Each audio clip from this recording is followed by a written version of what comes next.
con Emilio Botín, sin que sirva de precedente, ¿no? Sí. Y es que sí, claro que tenemos que hacer, porque nos beneficiamos todos, ¿no? Entonces yo creo que tener un Estado anoréxico, ¿no? O exigir que el ajuste fiscal que hay que hacer, el ajuste de las finanzas públicas, sea solo ahora mismo, reduciendo el gasto, quizá no es suficiente, o la inversión pública, hombre, es un poco. Claro que ha habido ajustes. Hablemos, por tanto, de lo que se ha hecho también no, déjame del gasto. No solamente figuras impositivas, porque ahí sí podríamos discutir, ahí sí podríamos encontrar una evidencia mixta. No se trata solo de aumentar la tarifa tributaria, ¿no? Sino los ingresos. Claro. Y ahí es clave elegir el momento en el que subir. Yo sí estoy de acuerdo que hay que elegir un momento de ascenso del ciclo. Vamos a ver, es que no puedo estar de acuerdo con esto. No puedo dejarlo, perdóname, pero no. Dos cosas. Uno, yo sí estoy de acuerdo con Emilio Botín y que sirva de precedente. No me importa, porque creo que tenemos que contribuir todos a esto. Esto es seguro. Segundo, dices, aquellos países donde hay más presión fiscal es donde hay menos fraude tributario. Sí. Es que es al revés, Emilio. Hay un estudio de la OCDE. Déjame terminar. Es que es al revés. Aquellos países donde hay menos fraude fiscal, hay más presión tributaria, es que es lógico. ¿Cómo estás definiendo presión tributaria? Estás definiendo presión tributaria como ingresos tributarios dividido entre PIB. Argentina. Si hay menos fraude fiscal, por definición hay más ingresos y por lo tanto hay más presión. Pero la dirección de causalidad no va de mayores tipos impositivos, que eso no es así, a menos fraude. Va de menos fraude a mayor recaudación. Por tanto, sí que estamos de acuerdo en que hay que luchar contra el fraude y que de esa forma tendremos más recaudación. En lo que no estoy nada de acuerdo contigo es que haya que subir los tipos impositivos. Y a eso no hay ninguna evidencia empírica. Bueno, está claro que no hay acuerdo en este sentido, decía Juan José, hay que recortar del lado del gasto, ¿no? No hay que subir impuestos, hay que recurrir al gasto. Hablemos de esas medidas que se han adoptado para recortar el gasto, ese plan de ajuste aprobado por el Gobierno en Consejo de Ministros, un plan de ajuste con el que el Gobierno pretende ahorrar unos 15.000 millones de euros en los 3 próximos años. Esas son las partidas de gasto, las que estamos viendo ahora, en las que se ha distribuido ese ahorro, esa polémica bajada en el salario de los funcionarios va a suponer un ahorro de unos 4.500 millones. Los sindicatos, por cierto, ya han anunciado probablemente una huelga general por ese motivo.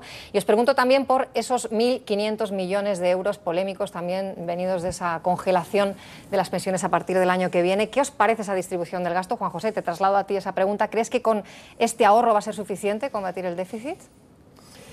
Yo creo que no, vamos a ver, yo creo que este ahorro, y además lo indica así el propio gobierno, ¿no?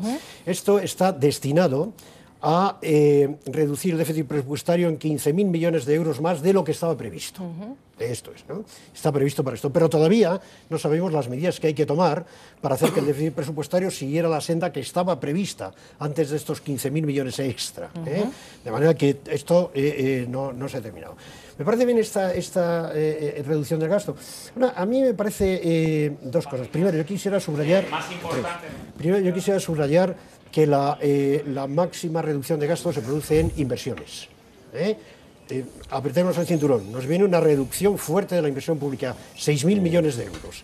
Eso es lo verdaderamente importante. Eso es lo menos discutido y eso no va a generar huelgas y no sé qué más, pero realmente es lo que va a tener un impacto mayor sobre el crecimiento y el empleo en el país. Esto, dejarlo. Segundo, creo que hay otros gastos, además de estos, que se pueden y que se deben reducir, aunque solo sea a modo de ejemplarizante, de manera que no me parece mal. Los que dicen hay que reducir ministerios y además habría que retirar asesores y todas esas cosas, bueno, puede que cuantitativamente no sé cuánto es, no lo he calculado a nadie, los que están a favor de eso dicen que es muchísimo, los que están en contra dicen que es poquito, yo no lo sé, pero a modo de ejemplarizante sí podría decirse. Pero luego hay una tercera vía, que no es ni subir en recaudación tributaria, ni subir impuestos, tipos impositivos, ni bajar más los gastos. ¿Qué sería? Hay una que es la venta de activos. Ahí tenemos muchas cosas que hacer todavía. Sí. Ahí podemos vender los aeropuertos, no a las comunidades autónomas, que esto no sirve para nada. No, como han hecho en toda Europa. Y eso lo hace el Estado y ingresa el Estado. Ahí podemos vender la gestión portuaria. Ahí podemos convertir en peaje bastante de las autopistas que en toda Europa son de peaje y aquí las tenemos gratuitas, bueno, pues las rescatamos, las convertimos en peaje y las vendemos. Ahí podemos vender las frecuencias de televisión pública y autonómicas, que yo creo que son un escándalo en cuanto a sus déficits. Ahí podemos privatizar cosas como Renfe, o por lo menos el transporte. Sí, Renfe, ¿por qué no privatiza Renfe? Ahí podemos vender participaciones de la SEPI.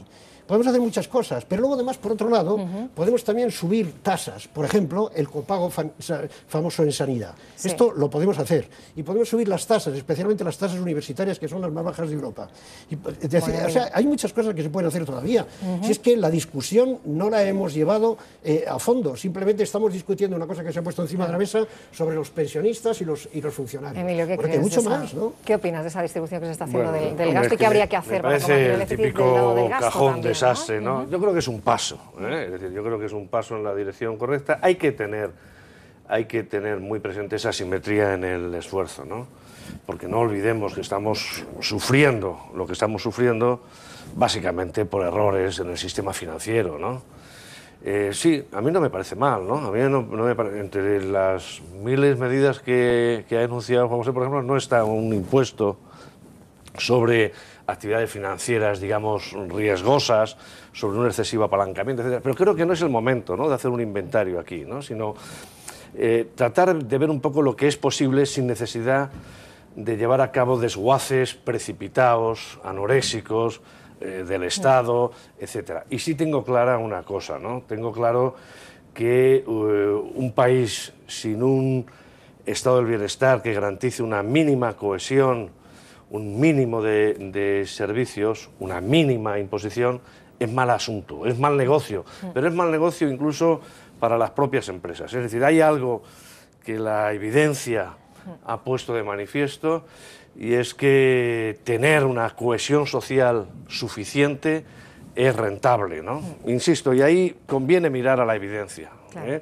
Países con una presión fiscal bien utilizada, inteligentemente administrada por la vía de la inversión, etcétera, están en ese ranking de competitividad en todo el mundo. Por lo tanto, yo no me aproximaría, no trataría de aprovechar esta especie de desconcierto que tienen los gobiernos para decir, hombre, vamos a aprovechar y darle un tajo al Estado, ¿no? Porque nos podemos encontrar en situaciones inquietantes, ¿no? Existe además un temor creciente del efecto que estas medidas... Es mi opinión. Bueno, José, una réplica breve y pasamos. Sí, que una afirmación general del tipo de necesitamos una sociedad cohesionada, yo estoy de acuerdo, pero eso es decir, viva Cartagena. Y que cuando se ponen medidas encima de la mesa, es decir, eso es un inventario o un cajón desastre, pues no estoy de acuerdo. Es poner medidas encima de la mesa, todas y cada una de las cuales deben ser analizadas en sus propios méritos. Sí, pero porque si no, es posible, ¿no? Es decir, en términos de lo que necesitamos es una sociedad cohesionada, pues sí. Es cierto, ¿qué va a decir que no? Momento de poner medidas sobre la mesa, y es cierto que es también momento de calibrar qué efectos puede tener esas medidas en el déficit público, pero también en el conjunto del crecimiento económico español. Esto es un tema que también está sobre la mesa. Hay preocupación ahora, que parecía que por fin salíamos de la recesión, lo conocíamos esta misma semana. El dato del primer trimestre económico de este año indica que después de 2 años de crecimiento negativo, por fin estamos creciendo en tasas positivas. Ahí queda ese dato del primer trimestre. Si vemos además la evolución del consumo, vemos como en los 2 últimos años, después de un comportamiento bastante malo del consumo que alcanzó su nivel más bajo en el segundo trimestre de 2009, ese consumo del hogar, de los hogares, ha empezado a repuntar, y en este primer trimestre del año ya solo se ha contraído 6 décimas, un 0,6%. Ese es el escenario actual, pero ahora la gran preocupación es, bueno, ¿y ahora qué? Con todas estas medidas de ajuste, con rebajas en el sueldo de los funcionarios, falta de confianza por parte de los consumidores. ¿Qué puede pasar? El gobierno acaba de revisar su previsión. Claro, lo ha hecho yo creo en la dirección correcta. Otra cosa es que la cuantía de esa revisión estemos más o menos de acuerdo. Cualquier ajuste en el gasto público, incluso en el gasto de inversión, pero con una partida relativamente importante en las rentas de los funcionarios, lógicamente influye, ¿no?, en el crecimiento del consumo, que dicho sea de paso ha sido el componente, ¿no?, que en el primer trimestre el consumo privado y el consumo público es el que ha levantado el partido, el que ha conseguido que abandonemos formalmente, ¿no?, esa recesión. Yo no le doy mucha importancia a lo ocurrido en el primer trimestre, porque creo que existe un riesgo alto de que nos quedemos con un encefalograma plano, o incluso que entremos en un double dip, no solo en España, sino en Europa, porque de forma simultánea programas de ajuste de este tenor